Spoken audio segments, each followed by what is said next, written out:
but there's nothing you could tell them. Just made a million, got another million on my schedule. No love for 'em, nigga breaking hearts.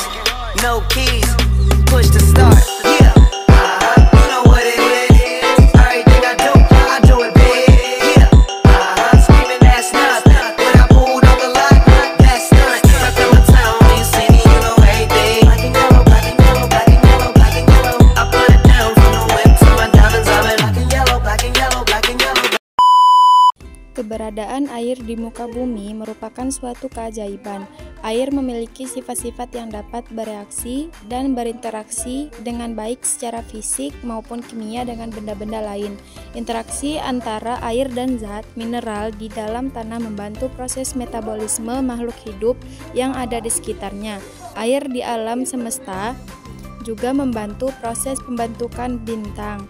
Ketika bintang mulai terbentuk, di bagian luarnya juga terbentuk badai, debu, dan gas. Air dijumpai sebagai awan antar bintang di galaksi. Air juga mungkin dijumpai di galaksi lain dalam jumlah yang berlimpah sebab oksigen dan hidrogen termasuk unsur-unsur yang jumlahnya paling banyak di alam semesta. Awan antar bintang biasanya terkumpul menjadi nebula surya atau solar nebulae atau tata surya seperti matahari. Pada daerah tata surya, air banyak dipakai di luar bumi, tetapi pada umumnya dijumpai dalam bentuk gas atau es. Sementara air dalam bentuk cair hanya dijumpai di dalam bumi. Fakta membuktikan bahwa molekul air di bumi sangatlah vital bagi kehidupan. Jarak antara orbita terhadap matahari yang sedemikian rupa membuat molekul-molekul air bumi sebagian besar selalu tersedia dalam fase cair. Inilah yang menyebabkan bumi menjadi tempat yang layak untuk dihuni oleh manusia. Dalam bidang ilmu perairan, terdapat jenis-jenis air yang perlu diketahui sebagaimana uraian di bawah ini. Yang pertama, air laut. Laut adalah tempat yang dimanfaatkan manusia untuk mencari sumber kehidupan. Laut tidak memiliki tepi yang pasti, tetapi kedalaman laut mencapai ribuan meter dan menyimpan air dengan volume yang tak terhitung. 2. Air sungai. Air sungai mengalir dari hulu menuju lautan yang luas atau danau.